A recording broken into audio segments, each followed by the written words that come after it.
Hey, what's up, you guys? It's your girl JoJo, and I'm here with the review for Love and Marriage Huntsville Season 2. And I do not remember what number episode it is, but I'll have it right in the description bar. I hope you all are having a fabulous Sunday. It is Side Hustle Sunday, so I am trying to do my videos in the next hour and then get back to my side hustle doing of things. So we're going to hope it all goes as planned. I'm going to take it couple by couple, kind of, just so we can get some stuff out the way and get to the real meat of the episode. So the first thing I want to talk about is the situation between Kimmie and Maurice. We actually pick up where we left off with them. I want to say that even though Kimmie was upset, I like the fact that she did not immediately go to anybody else, not immediately go to anybody else in the house and begin talking about Maurice or begin crying to anybody else. She went to her husband. Like, even though she was mad at him, she still went to him as a source of her comfort.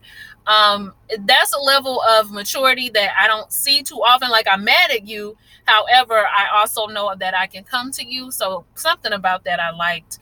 But she still went into that room by herself, thus letting me know that, I'm still mad at you. But I know that you're still going to be there for me when it's all said and done. So I like that part. Later on, she actually did go and have a conversation with Mel and let Mel know what was going on between the two of them. Now, Mel let her know that I actually heard you and Maurice this morning. The house, the bed's are squeaky. So I heard y'all early this morning getting it on and getting it in. And I thought that was hilarious because that means that Maurice dropped the D on her and then gave her the bad news. See, fellas, sometimes I truly believe y'all know what y'all be doing. Let me go ahead and make her happy here, get her real relaxed, get her, to let go, and then I'm going to drop this bomb on her. You ain't no good, Maurice. You wrong for that.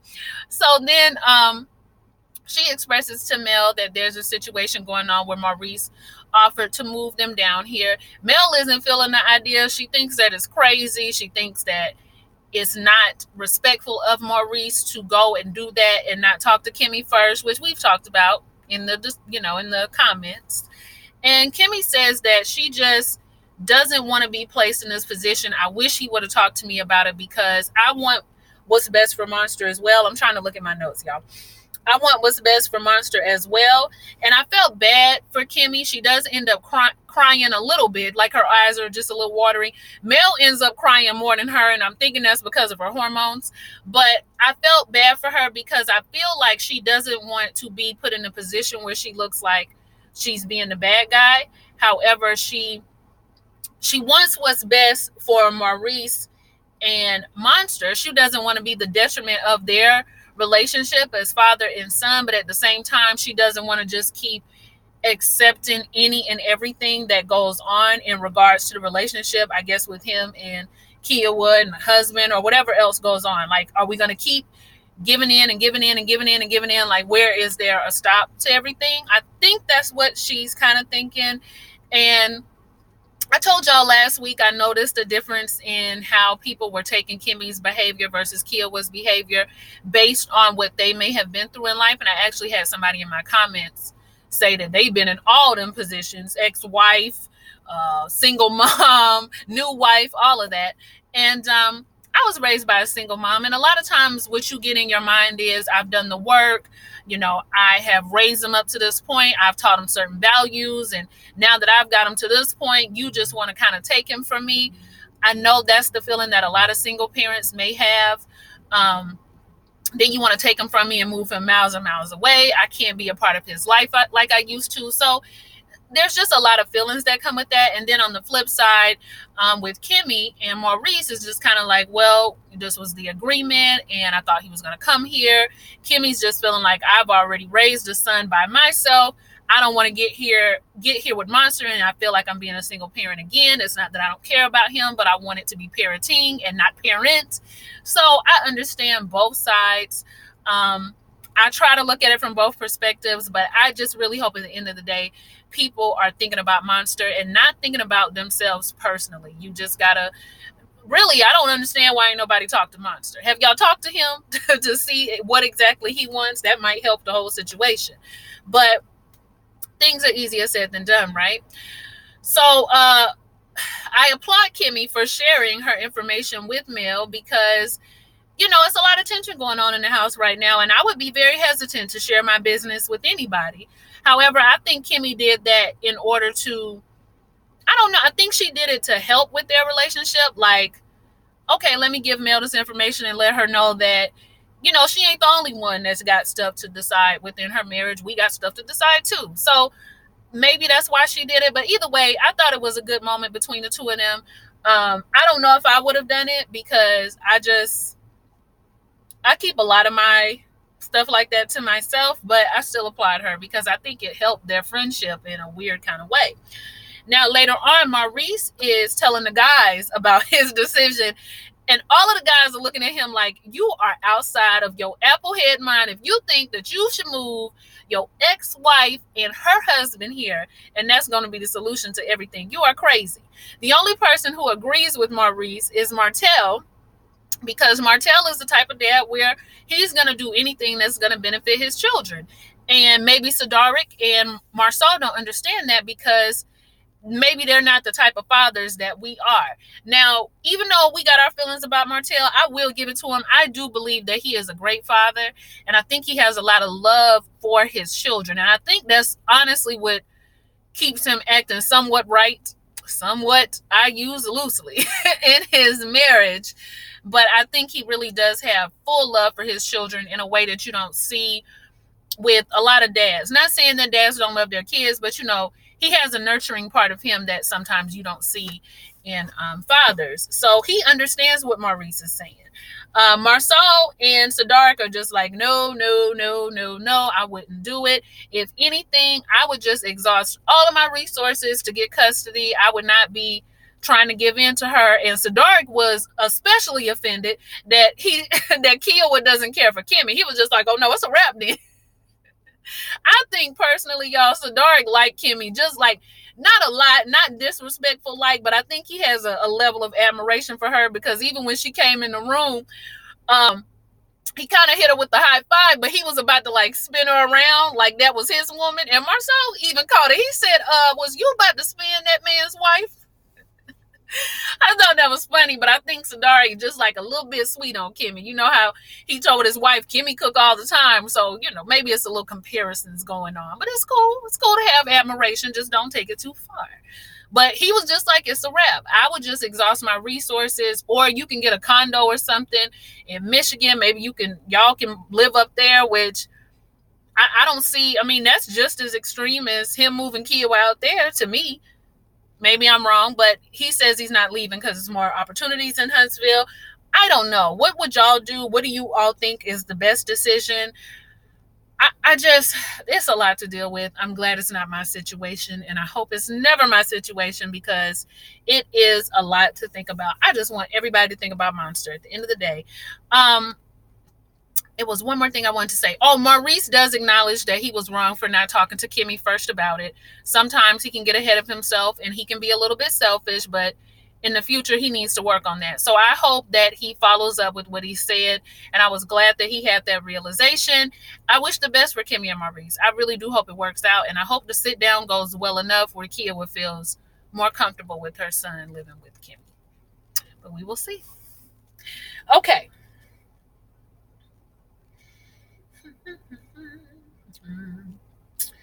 Let's see here. Where are we moving to next? Sorry, y'all, I don't have my editing software. I know y'all hate this. Okay.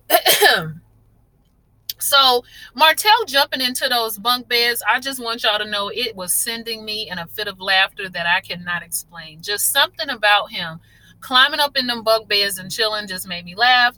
But he does get on the phone with Dr. Francis. He wants to know what he can do during this trip to make him and Mel's relationship a little bit better. He's trying to move forward. And Dr. Francis says, it's not really so much about you getting back in the bed, which is what Martell keeps saying. I'm trying to get back in the bed. And the doctor's just like, it's more so about you just getting back to a good place in your relationship. And you just have to be willing to do whatever it's going to take to get back in that good place in your relationship, not just get in the bed, which is what Martell is worried about. However, I think Martell has been in the bed more than we know. Because we know that Mel is pregnant, and she does share that news with Martell. after breakfast and lets him know that she might be pregnant. Martell, just everything about his facial expression when he heard that news, it was like a but it was a smile, like, I got her now. She ain't going nowhere, for real, for real. Now we about to have a new baby.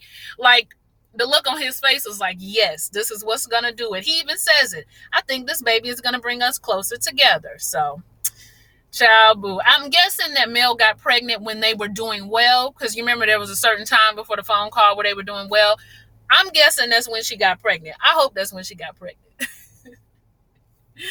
I hope that's when she got pregnant, because Martell might not have been in the bed, but he been in the car, he been on the kitchen counter, y'all been on the couch, y'all been somewhere, because you are pregnant.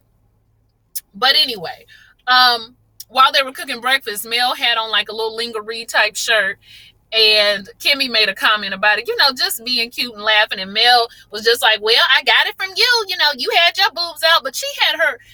See, Mel, this is where we have a hard time with you, because everybody knows if you're going on a trip with couples, when you walking around the house, you need to be a certain type of way. Now, if y'all going out, hey, I don't see a problem with you kind of wearing what you like to wear. And that particular time where Kimmie had her boobs out, it was her bridal shower. She was really about to be around a whole bunch of women anyway. But, having something see-through on, walking around the house when you're with other couples probably isn't the best idea. But hey, Kimmie was feeling it anyway. She didn't care. She was just like, oh, you look good, girl. I like for the girls to be out. So it ain't no problem for me. But Mel, girl, ain't nobody thinking about you. Ain't nobody targeting you. We was just telling a little, playing with you in the kitchen. Okay, don't even take it there. Let's see what else happened. So Neville and his wife show up. Nothing really there. Just they show up, and all of the girls are in the hot tub. All of the girls except for Mel, because Mel's not feeling well. She's in bed. So it's at that point in time that Neville's wife brings up to Tisha that maybe her and Mel can have a conversation. It seems like they really loved each other and their friendship was going well. And Tisha said, I already tried that. She don't want to talk to me. Every time we have a conversation, it goes left. I'm done with it. We don't have to be friends anymore. I'm tired of it. However, Tisha does still want her apology. She is still harping on this apology that she needs to get from them in regards to talking about her husband. And I was just like, Tisha, girl, you want to leave this alone. But she's a hard learner, apparently, because she's not going to leave it alone. So I guess she is going to try to have one more conversation with Mel, but we already know what's going to happen there. Okay. Oh, while they're there, they also talk about love languages. Y'all remember I talked about that when they had that argument. You got to learn your friend's love language so you can deal with them how you need to deal with them. See, I be knowing. Y'all don't even know I be knowing, but I do be knowing. And that's if you care about the friendship. Now, if you don't care, honey, drop the friendship, which is what I think Tisha and Mel need to do. I think the friendship is over, personally. That's just me. So the couples get together, and Siddharth has planned it out where they are going to cook certain dishes for dinner, and he's going to put them on a timer. Kimmie, go ahead and tell Maurice, you have a seat. Thank you very much. We don't want you in the kitchen. We don't want you touching nothing. Go on in there and sit down, because apparently Maurice can't cook at all. He don't even know how to make cereal, because he said, first you get the water. I said, the water? He acted like it was a slip of the tongue, but I said, you know what? Slip or no slip, go on, have a seat. We don't need you over here near the food. Now, when the dishes were done, y'all, what were they eating? I saw burgers, and then I saw like a salad, and then I saw some corn on the cob. I said, y'all stomach's going to be toe up, because y'all eating all kind of different. Anyway, they're in the kitchen. Everybody's having a good time. Y'all tell me why Tisha decides to take this moment to let Mel know that she wants to have a conversation. And I was just like, Tisha, why? Let me tell you something. I am not me when I'm hungry. When it's time to eat, it's time to eat. Don't try to have no serious conversation with me while I'm trying to enjoy my food. Don't be talking too loud. Don't be in my space. Why would you wait until before dinner to have a conversation with me, girl? Wait till I eat. Have a couple of glasses of wine. Why are you doing this to me right now? But she want to talk, y'all. So Mel gonna listen. They go outside. And everything about this conversation is what I've mentioned before. They are so good at pointing out the flaws in each other, very bad at seeing the flaws that they have within themselves that have ruined this relationship. So, let's see where they start.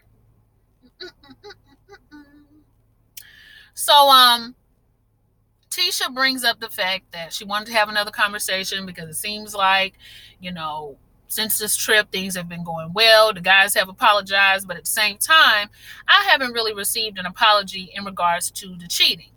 And Mel also lets Tisha know at that time that you always claim you about this positive energy and this positive space, but you're really not all that positive because the whole time that it was an apology going on, you were shaking your head and shaking your neck, and she was doing that. So Tisha was like, really? I wish you would have told me, Tisha, you knew you were doing it. But she explains why she was doing that, and it's because she wants her apology. Mel says that she can't really give an apology about that because it's true. There are certain things that are going on that she needs to check with her husband, but Martell's not going to apologize for that. I don't think you're going to receive an apology. Tisha does not appreciate that because she feels like they are spreading rumors in regards to her relationship. She feels like Mel is taking jabs at her. This is what I don't like about the friendship because you're doing things that are hurtful. And Mel is trying to get her to understand, I'm not trying to hurt you, but the truth is what the truth is, and you need to take a look at that. Don't get mad at me because of what may be going on in your relationship. Well, Tisha is going to stand firm in the fact that nothing is going on in her relationship. Her man is not cheating. Mel is going to still stand firm in the fact that you might need to come to a mimosas with Mel because you saying that is giving in to the BS that your man wouldn't cheat or your man could never cheat. And child, eventually they both agree that they're not going to take jabs at each other because it seems like we're always taking jabs at each other. I took a jab because you took a jab. No, I took a jab because you took a jab. You brought up marriages. I didn't bring up marriages. They just agree that the friendship is going to be what it is, and we're not going to take no more jabs at each other. Tisha ends up trying to make an analogy of it's like a relationship, and honey, Mel just get up and walk away like, child, I don't want to hear your philosophy. I don't want to hear you talk all this mess that you about to talk. Tisha calls her rude, and I think this needs to be the end of the friendship. Now, in regards to the conversation, I thought the conversation was silly. I thought the conversation went nowhere. Again, they don't recognize the flaws in themselves. Tisha, you do take jabs. You were taking jabs. You did do it last season. I wish you would just own it. Like I said last week, Mel, you are confusing, and you're also a little bit hypocritical because when y'all got to the dinner table, you were talking about people keeping it real and not being fake and not doing this and not doing that when you and Martell do things that are fake all the time. That throws everybody for a loop. You guys do that often. And if you are so real and if you're keeping it so real, just bring out the receipts. You don't even have to show us, but show Tisha. Let Tisha know what it is. Talk to Tisha about it. Why do you keep hinting, but then sometimes the hint sounds direct and then sometimes the hint sounds like potential? Let her know what it is so we can finally leave it alone. And I'm about to get to this dinner scene in a minute. But the whole conversation to me was just like, whatever. Like, why? Like, I don't even know why this conversation happened again. Tisha gets upset and says she's ready to go. Marsau's trying to talk her out of it. And Tisha, girl, you need to work on not letting people get you so bothered. This has been going on with you for a long time. It went on every time we had a comeback group meeting. You would just get very irate, very upset. You need to learn how to, you got to be like a duck. You pedaling hard as hell underneath that water, but real calm on the surface. Nobody can tell. So you need kind of learn how to not let people know that they are ruffling your feathers, even though they may be ruffling your feathers, because you give them a one-up on you when you react in a way that is irate or aggravated or irritated or what have you. Now, when they get to the dinner scene, they're talking about relationships and what's the benefit of marriage. Everybody's giving out their different things. You know, you have a best friend, you have a partner for life, you have this, you have that. Marsau says that after 13 years, him and Tisha are finally getting closer. I'm not sure if Marsau meant that to sound good, but it didn't. It sounded like, I finally started to like her. Even though I'm sure that's not what he meant. But I was just like, what? Marsau, just sometimes I like when you're quiet. Tisha, instead of just saying, oh, thank you, baby, celebrating 13 years, I love my husband, and, he is like my friend, and just leaving it alone, Tisha just is going on and on. I love this man is this, and this man is that, and we've been together for this long, and I love my relationship, and I love, she's carrying on, and Mel just can't contain herself. Now, they just agreed outside that they were not going to take jabs at each other, but Mel said, nope, not going to do it. And have y'all noticed that Mel, every time there's a dinner, Mel is somewhere in the midst getting some stuff started? It's exhausting. I would never want to go out to eat with her. So she brings up, do you believe that a man can stay faithful to one woman for the rest of your life or through the marriage, long period of time, whatever?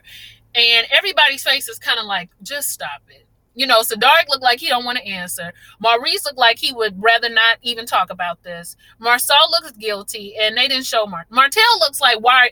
They did show him. Martell looks like, why are we bringing this up right now? Like, why is she doing this? And the answer is that, I feel like it could be done. It's being done. It's done by people all of the time. Well, I had a conversation with somebody that said that they could never get cheated on and it could never happen to them. And Sadaric said, just keep on living. Did y'all catch that? So I want to know what stuff went on in his relationship. But Tisha says, you know what? It was me that said that. And I said that from a place of, not that it could never happen to me, but it has never happened to me. That is what I was saying. And that's where I was coming from with it. So she is talking about me when she says that. I'm glad that Tisha owned it. Keep it front. Keep it out front. Keep it real. Marsau tries to come in and was just like, well, maybe she was just saying that, like, what if you have a person who they don't know, like it hasn't been done to them, so they don't know. I said, shut up, Marsau. Every time you open up your mouth in regards to this whole cheating thing, you make yourself sound guiltier and guiltier and guiltier, because nothing that you're saying is absolving you of the fact that you have never cheated. So just shut your mouth. And by the end of the scene, I was just as confused as I was last week. Did he cheat or did he not cheat? Because Mel is just like, so y'all sitting there saying that you've never experienced it. And Tisha said, no, I've never experienced that in my relationship. And then she just kind of look at Mel, and Mel laughs and says, okay, people want to lie in here, so I guess that's the end of it. The whole table was quiet. So it makes me think that the whole table knows something that the rest of the audience does not know. So from this point on, Mel and Martell, if y'all not going to put it out there, just stop talking about it. Because what you're not going to do is taunt me and the rest of viewers with information that y'all don't want to pull out. Like, y'all are saying that you got the information, but you don't want to put it out there because you don't want to be messy, but you already being messy for bringing it up. That's where the fakeness come in for me anyway. Just go ahead and put it out there. If you're going to stick your toe in the water, just stick your whole foot in the water, because we're sick of it. Okay. I think Marsau has cheated. I don't know if Tisha is just lying. I don't know. I could not figure it out. Y'all let me know what y'all think. Like, comment, and subscribe. But that dinner scene was weird. Anyway, I hope you guys have a good day. We're going to do Ready to Love next, and I'll talk to y'all soon. Bye.